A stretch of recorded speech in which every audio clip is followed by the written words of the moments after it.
I'm Beverly Carter, 68 years old, and the night my son walked me out onto my own front lawn in the rain with handcuffs biting into my wrists, I realized the house I built no longer felt like mine.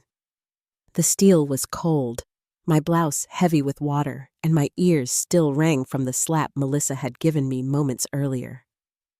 Neighbors stood at their windows, caught between what they saw and what they were told, their eyes following as Ryan said, I was unstable and needed help.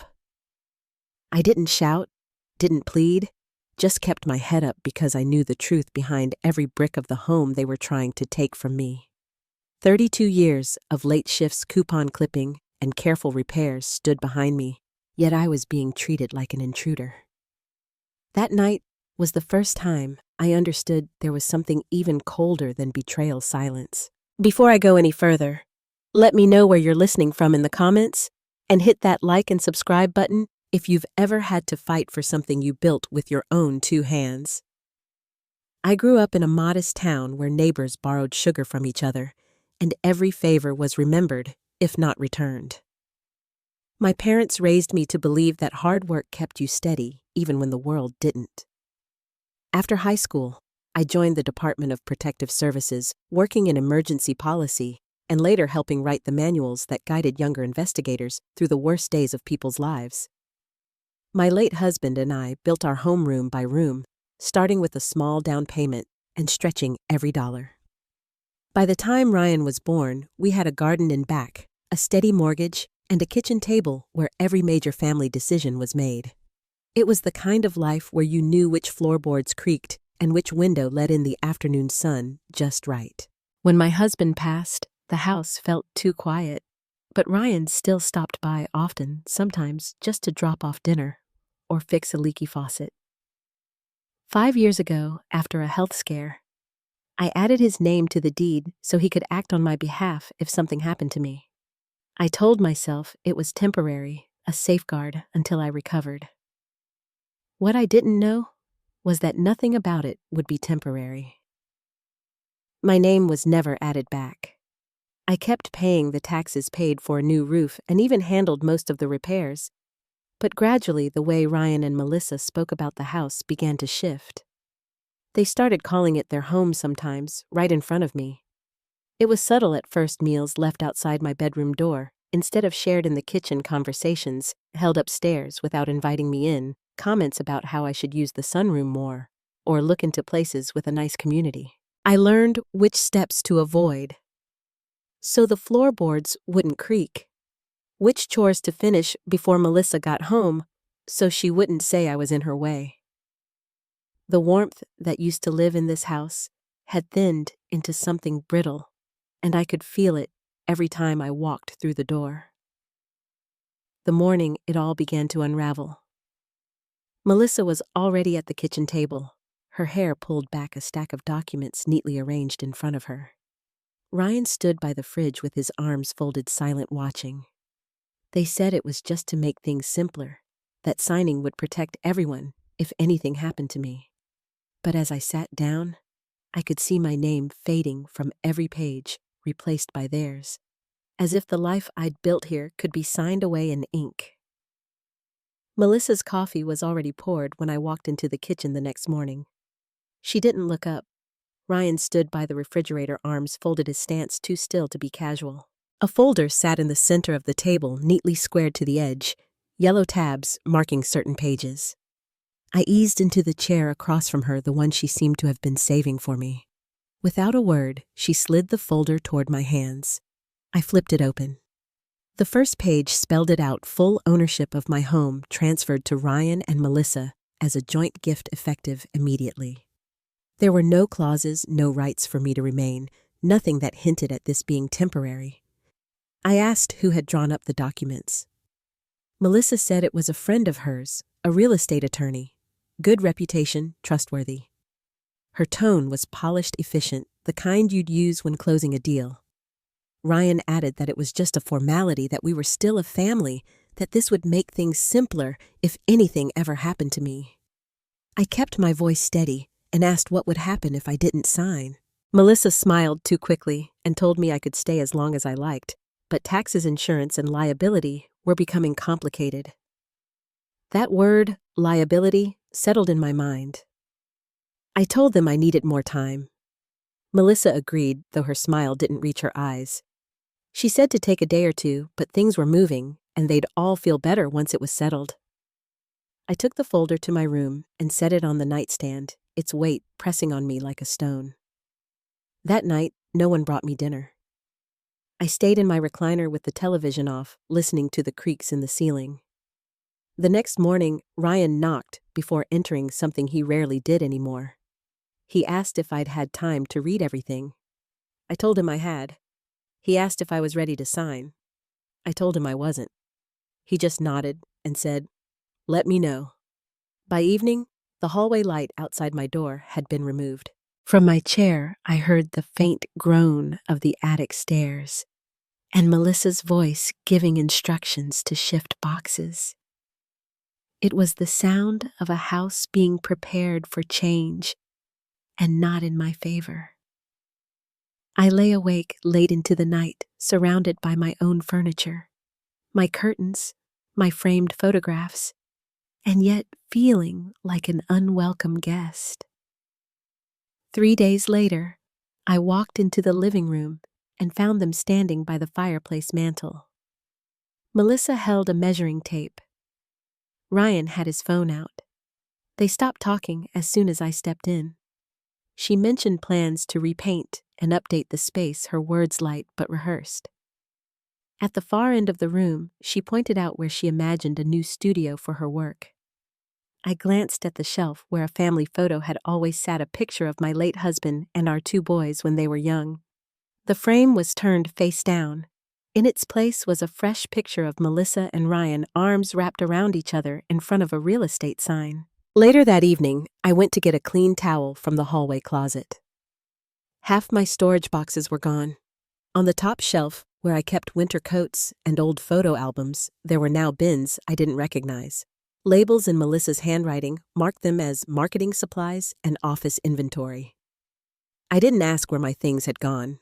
I already knew. The next morning, Melissa told me she had booked an appointment for me at a senior living community. She called it a tour, said she'd already spoken to someone there, that a room would be ready by the end of the month. Her tone made it clear it wasn't a suggestion. I asked why she thought it was necessary. She spoke about privacy for her work, comfort for everyone, the neighborhood not being right for someone my age living alone. I reminded her I wasn't alone. She corrected me, said I used to own the house. Ryan stepped in, then hands on his hips, saying it wasn't about ownership anymore. It was about what made sense. Later that day, I went to the back room where I kept my old work files in a locked cabinet, training guides, court notes, policy manuals. The cabinet was open and the folders were gone.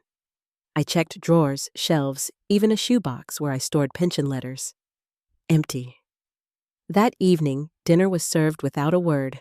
Baked chicken, broccoli, rice, but mine was on a paper plate with plastic utensils. Across the room, they ate from ceramic plates with glass cups and wine. It became clear they weren't waiting for me to sign anything. They were moving forward, as though the decision had already been made. There were no slammed doors, no raised voices, just a steady stripping away of the life I'd built here. Every day, the house looked less like mine and more like theirs. Each small change was another reminder that they wanted me gone soon. One Sunday afternoon, Melissa called me upstairs. Her voice was calm, almost pleasant. As I climbed the steps, I saw my framed family portraits had been removed from the hallway, replaced with canvas prints of beach scenes and motivational slogans. She led me into the former guest room.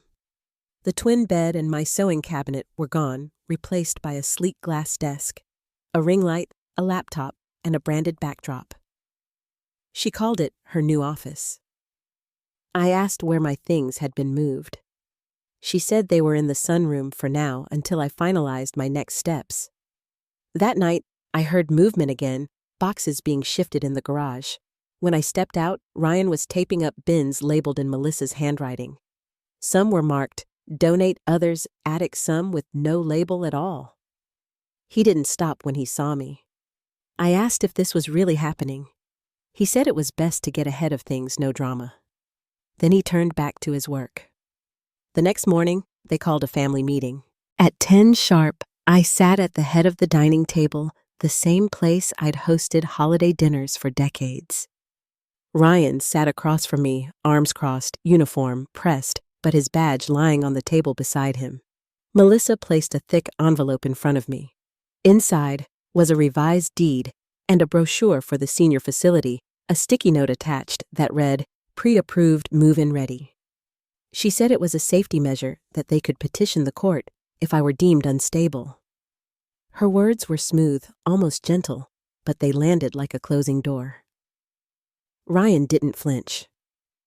I stood my knees unsteady and walked to the back door.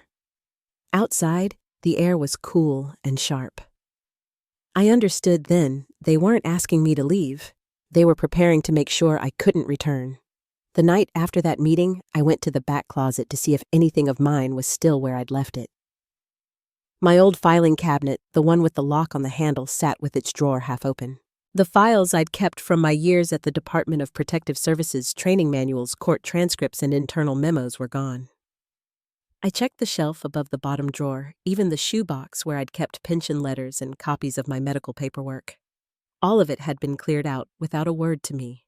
2 days later, I found another surprise in the garage. A cardboard box that had once held holiday decorations now sat open, filled with some of my personal mail. On top was an envelope from the county postmarked that same week, addressed to me but already slid open. I didn't have to guess who had read it first. Next to it was a folder I didn't recognize. The tab read, "Guardianship Petition." The cover page listed my name with the notation, "Incapacitated Adult, Protective Filing." I closed it quietly and slid it back where I found it, my heart steady but my mind alert. The next morning, while I was pouring coffee in the kitchen, I heard Melissa in the dining room speaking to someone on speakerphone. Her voice was low but clear enough to carry. She was asking about filing deadlines and whether supporting testimony from a spouse could help expedite a case. The answer on the other end wasn't audible, but her reply was, "Good. We'll have all the emotional statements ready. She won't know until it's too late." I stepped back into the hallway before she saw me holding my cup still so it wouldn't shake. That night, Ryan came home later than usual. He walked past my room with his phone to his ear, speaking to someone he called Captain Reeves. He said something about getting everything squared away on paper before the end of the month. His voice dropped after that, and I didn't catch the rest. But the pattern was forming. This wasn't just about the house anymore. They were building a case to take over every decision in my life. Two evenings later, I passed through the living room on my way to the kitchen and noticed Melissa's laptop sitting open on the coffee table. A web browser was pulled up to the county clerk's site, the search bar already filled with my name. Another tab showed an elder care attorney's webpage with a contact form half completed. On the arm of the sofa was a yellow notepad with a short list: deed transfer, guardianship, filing, medical record access. My name was written beside each item. I didn't touch any of it. I went straight to my room and closed the door. In the bottom drawer of my dresser was a small black box I hadn't opened in years. It held an emergency transmitter issued to me back when I worked in protective services. It was meant for reporting abuse within the system, a direct line to internal investigations. They had never asked for it back when I retired. I tested the button. One green blink meant it still worked, then slid it into my purse. The next few days I began to take quiet inventory. I photographed my prescription bottles lined up by date. I pulled old text messages from my phone showing the original reason Ryan's name had been added to the deed: medical power of attorney only, not ownership. I dug out receipts for the roof repair and the tax payments I'd made over the past 5 years. In a small baby monitor I'd kept for security in my downstairs room, I found video of Melissa rifling through my drawers. I copied it to a flash drive. One evening, I overheard them talking in the kitchen. Melissa was laughing softly, telling Ryan that by the time she figured it out, the paperwork would already be filed. She added that guardianship cases didn't need much proof if the emotional angle was convincing enough. I wrote her exact words down in a small spiral notebook, dated the page, and tucked it into my pocket. By then, I knew I had enough to make a move. I took the transmitter from my purse, pressed the button for 1 second, and saw the green light flash twice before going dark. That would send a time-stamped alert to the state office with my old clearance code. Then I waited. The next morning, Ryan came down in uniform, but his badge wasn't on his chest. He said we were expecting a visitor from the department, a wellness check, just routine. 10 minutes later, an unmarked black SUV pulled into the driveway. Then another, then 5 more. They parked quietly, no sirens, no lights. The first man to step out was Captain Reeves. He asked for Ryan by his full name, not as a fellow officer, but as a subject. Melissa appeared in the doorway in a blazer as if ready for a negotiation. Within moments, another agent asked to see her real estate license and her client intake forms from the past month. The air in the house changed instantly. I stepped back against the wall as the agents moved through the rooms. There was no shouting, just the sounds of pens clicking and folders opening. 2 of them examined the guardianship papers. Others checked Ryan's recent database activity. I didn't say a word, and neither did he. The agents stayed in the house for nearly 3 hours. They worked in pairs, moving from room to room, with quiet precision, gathering documents and asking for passwords. One team compared the guardianship petition to the county's filing records. Another reviewed Ryan's recent searches in the department's database. Melissa tried to keep her voice level when answering questions about her real estate license, but the strain showed when they asked for her client intake records and digital transaction history. She stepped into the hallway to make a call, only to find one of the agents already there, noting the time and duration. I stayed out of their way, standing near the doorway to my room, listening to the low hum of their conversations. Now and then, I caught fragments, mentions of unauthorized access, improper verification, forged signatures. From where I stood, I could see Ryan at the dining table, his hands clasped tightly, staring at the folder in front of him. He didn't look up when an agent placed a second stack of papers beside him. By the time they left, the house felt different, lighter in some ways, but charged with something I couldn't name yet. The black SUVs eased down the driveway without hurry, their brake lights fading at the corner. For the first time in months, the upstairs was quiet. No footsteps crossing the hall, no blender starting up in the kitchen before dawn. The following afternoon, the phone rang. The voice on the other end introduced herself as Rachel from Internal Affairs. She spoke clearly, thanking me for using the transmitter and explaining it hadn't been activated in years. She confirmed my clearance code had matched an old but valid profile, one that had been linked to a report I'd filed years earlier. That report, she said, had been against Captain Reeves for mishandling elder protection protocols. It was now being reopened as part of a larger audit. Her words were steady, but I understood the weight of them. If they were pulling that old file, they were looking beyond just my situation. She told me they'd be in touch and ended the call without ceremony. I hung up, feeling the room settle into a stillness that was both familiar and new. That evening, Ryan came home alone. His steps on the stairs were slower than usual, measured. He passed my room without stopping, the refrigerator door opening and closing a moment later. There was no mention of Melissa, no mention of the agents. I didn't ask. The next morning, a notice arrived from the Office of Property Claims. The letter named me as the current disputed occupant and listed Ryan and Melissa as temporary transferees. The phrasing caught my attention. I called the number at the bottom, and the woman who answered recognized my name. She explained there had been a flag on the title transfer due to inconsistencies, mismatched dates, questionable notary information. Until the review was complete, all changes would be frozen. She promised to send me confirmation in writing. I hung up and sat at the kitchen table, tracing the wood grain with my fingertips. The house was still mine, not just in memory, but on paper. That thought settled in, quiet but firm. Over the next few days, Ryan spoke little. He stayed upstairs for long stretches, the low murmur of his voice filtering through the floorboards as he spoke to someone about administrative leave and union representation. His badge remained on the counter by the door untouched. Melissa didn't return to the house. A courier came one afternoon to collect 2 sealed boxes from the front hallway. One had my handwriting on the side from years ago when it held Christmas lights. I watched the man carry them out to his car without a word. The sunroom, which had been crowded with my displaced belongings for weeks, was now mostly empty.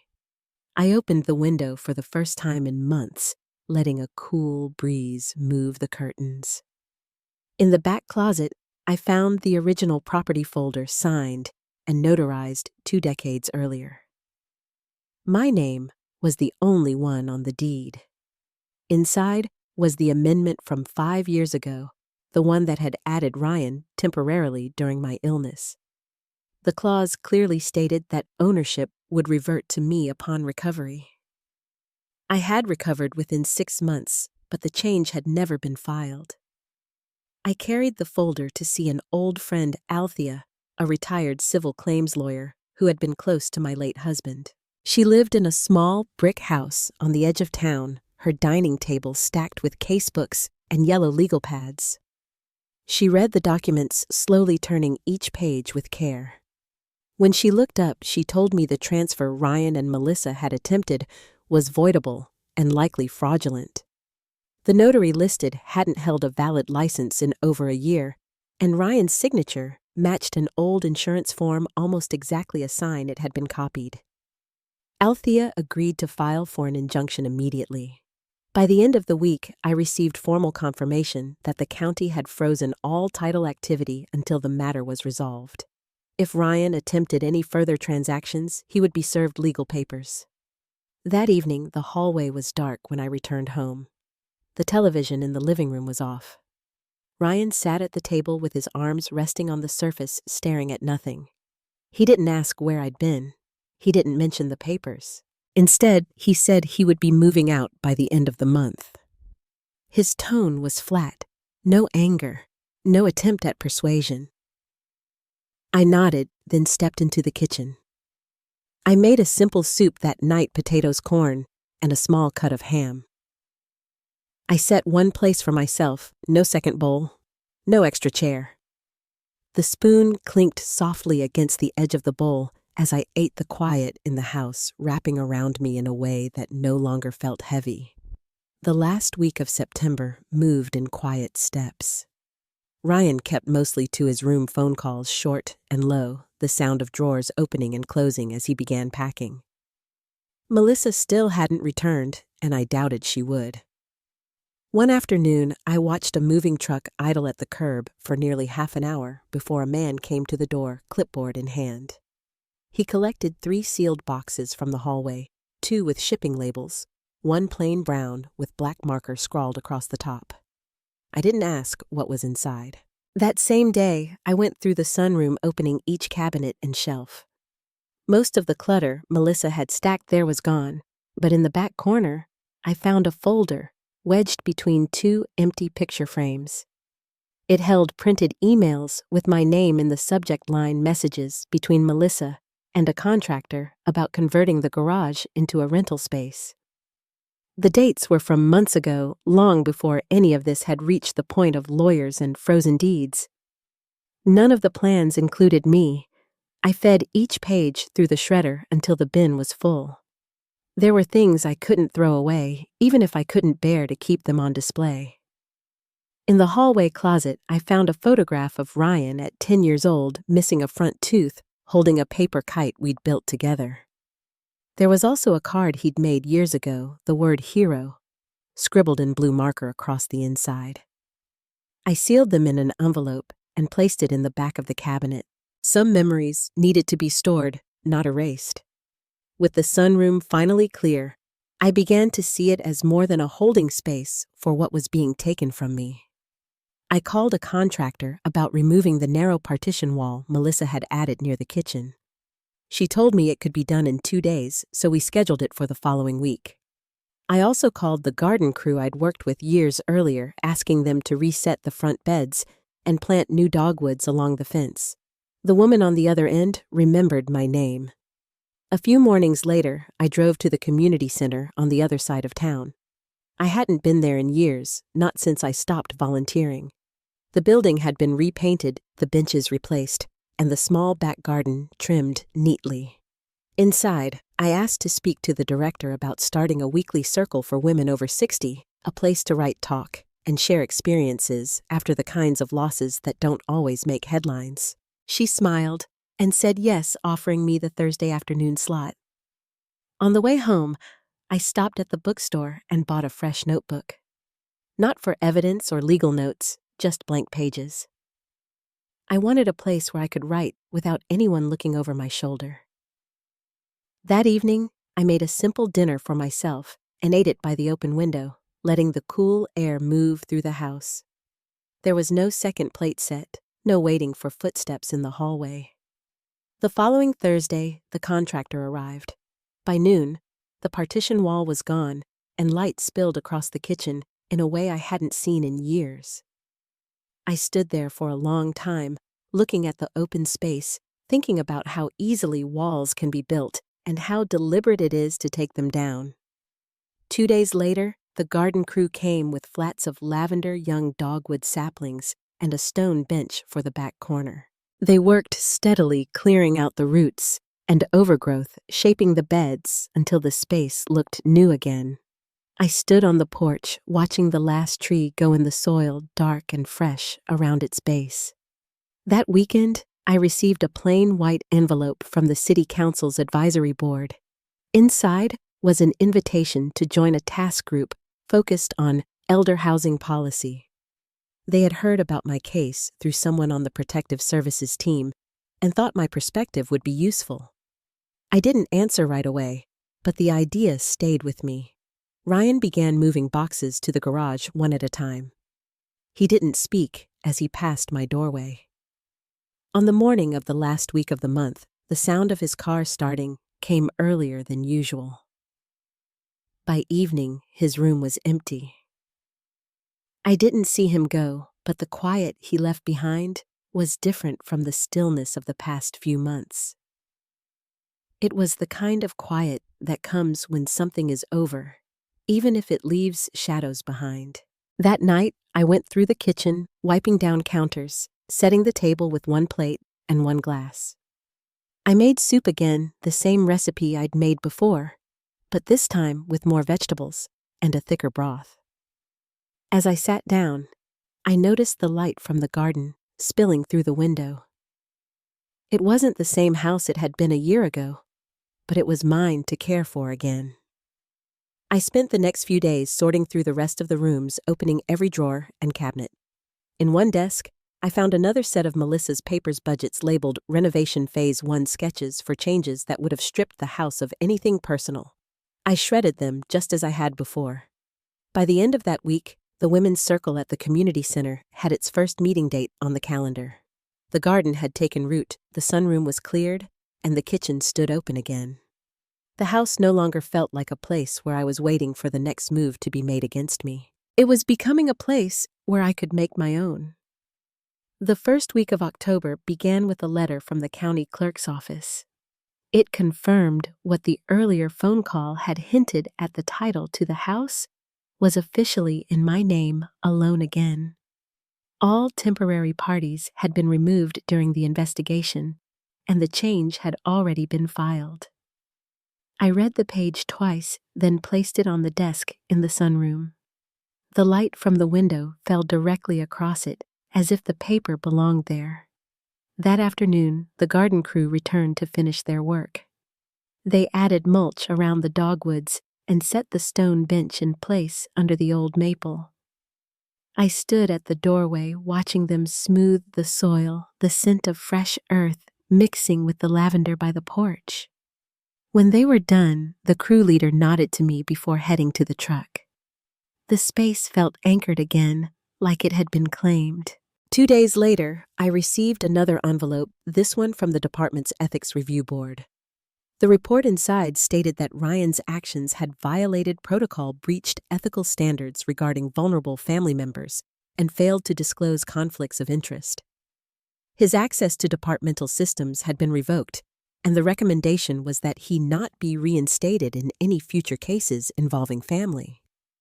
There was no mention of termination, but the outcome was clear. The following morning, a call came from the state notary board regarding Melissa. Her license had been suspended pending an investigation into forged verifications traced back to her home office.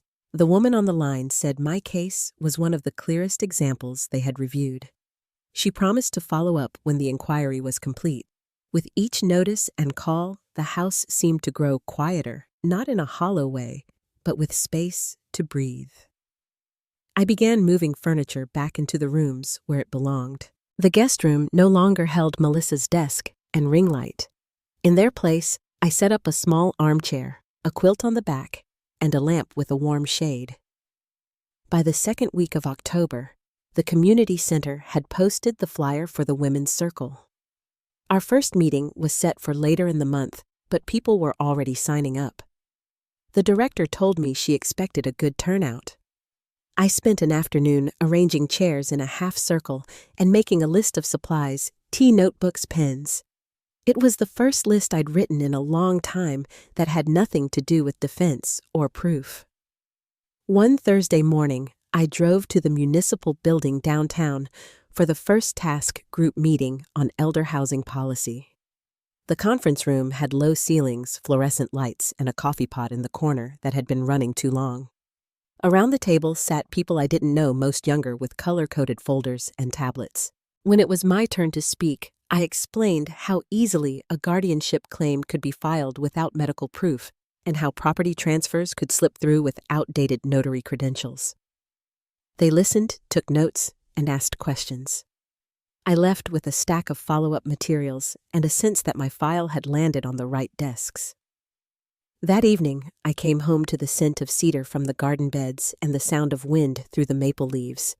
The rooms were beginning to feel open again, not in the way they had years ago, but in a way that felt steady.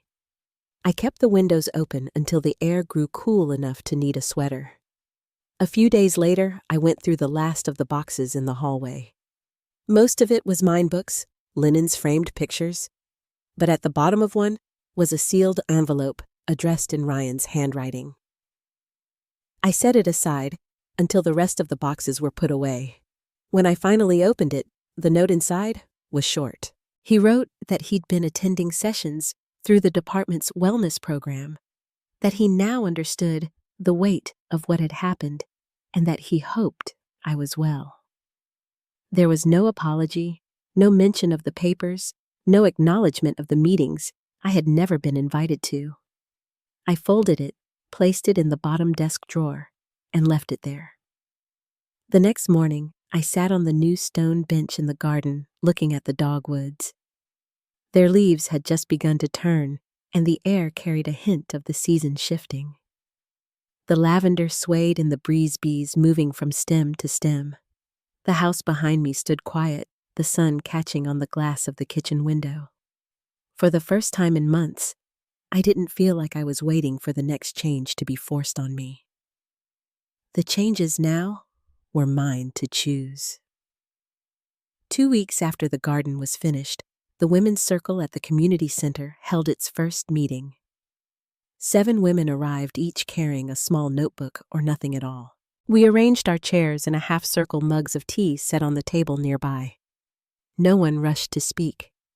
We let the quiet settle until someone began sharing about her daughter moving her into a trailer without asking. Another told us about signing over her pension because her grandson promised to help manage it. The words came slow, sometimes halting, but no one interrupted. We just listened. When it was my turn, I kept my story brief. I told them I had learned that family wasn't always the safest place to rest. It had to be the safest place to resist. The room stayed silent for a moment after I spoke, and then one woman nodded just once. We moved on to the next voice, and the circle carried on until the clock in the hallway chimed the hour. That night, I came home to the faint scent of lavender drifting through the open kitchen window. I lit a single candle on the counter, not for ceremony, but for light. The flame flickered against the walls, the same walls that had once been marked by tension. I made soup with barley and leeks, ladling it into one bowl before taking it to the table. Outside, the wind moved through the dogwoods, their branches casting shifting shadows across the porch. The next afternoon, an envelope came with no return address. The handwriting on the front was Ryan's.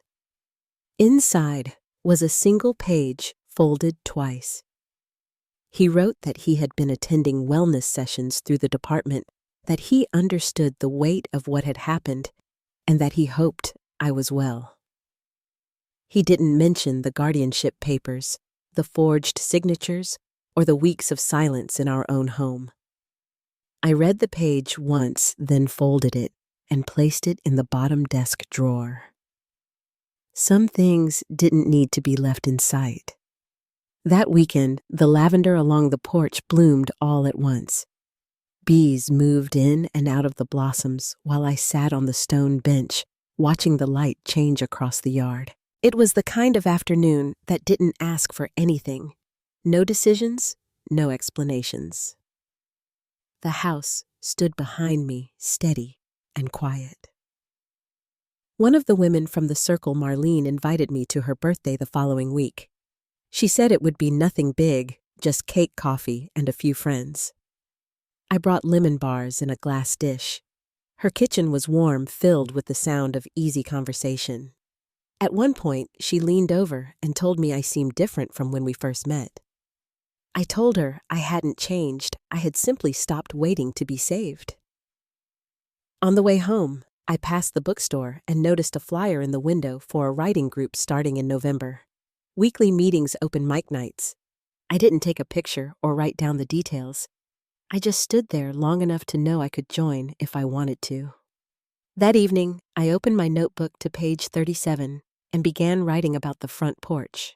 I described how I used to avoid it when Ryan and Melissa sat outside, and how now I took my tea there every morning. I wrote about the silence in the evenings, how it no longer pressed in on me, but settled like something earned. Later, I stepped outside and sat on the porch in the dark. A few porch lights glowed down the block, and somewhere, a child's laughter carried faintly through the air. I didn't feel old or forgotten. I felt like the keeper of something I had built long before anyone tried to take it. The night held steady around me, and for the first time in a long while, I knew I didn't have to brace for what came next. The night air on the porch felt steady, and in that quiet, I realized I no longer checked the street for anyone's car. A few days later, the hard copy of the updated deed arrived in the mail. My name stood alone, stamped and recorded, the kind of ink that doesn't wash away in a storm. I set the envelope in a drawer and didn't look at it again that afternoon because I didn't need to. By the end of the week, the municipal record showed the change as well. A clerk confirmed it over the phone, her voice even as if she was reading a grocery list. Justice sometimes sounds like paperwork settling into place. I brewed tea and opened the windows, letting the house breathe while the maple tapped the glass like an old friend who knew the way back. The women's circle grew to 15 by our second meeting. Chairs filled in a quiet wave, jackets folded over the backs, notebooks opening like small doors. We didn't fix each other's lives. We made room for them. Afterward, I drove home with the heater on low and felt the evening slide into its rightful shape. The advisory group on elder housing met again that Thursday. I took notes, shared what I had learned about notary gaps, and rushed filings, then listened to others describe their corners of the problem. It wasn't a spotlight. It was a round table where every voice could carry. On the way out, I stood in the lobby with my coat draped over my arm and knew I had given the day exactly what I could. At home, the garden had settled into autumn. The dogwoods held their color and the lavender kept working even as the light faded earlier each night. I cooked a simple supper and ate by the window. No second plate, no empty chair waiting for someone who wasn't coming. The house held its shape around me not as a defense, but as a promise. Ryan didn't write again. I left his letter where I had placed it in the bottom desk drawer, folded once. Melissa never came back for anything else. There were no speeches, no final scene at the door. Some endings arrive like a curtain drawing closed after the audience has already gone home. You notice the clean stage and the quiet, and you know it's time to turn off the lights. A week later, I invited a few neighbors and 2 women from the circle to the house. We had soup, pear tart, and the kind of laughter that starts small and grows without asking. No one mentioned what had happened here. People moved through the rooms as if they'd always been welcome. When the last dish was washed and stacked to dry, I walked the hallway and touched the wall with my hand, the paint smooth beneath my fingers. I learned something I wish I had known sooner. Peace isn't granted by people who try to take what you built. Peace is the boundary you hold and the life you keep living after the storm. Dignity can be quiet. Justice can be a printed page, a closed case, a key that turns in your own front door. Kindness, when you have it to give, becomes the light you leave on for yourself. If you've listened this far, thank you for keeping me company. If any part of my story reminded you of your own strength, share it with someone who needs a steady voice tonight. And if you'd like to hear more stories like this, stay close. There's room here for you.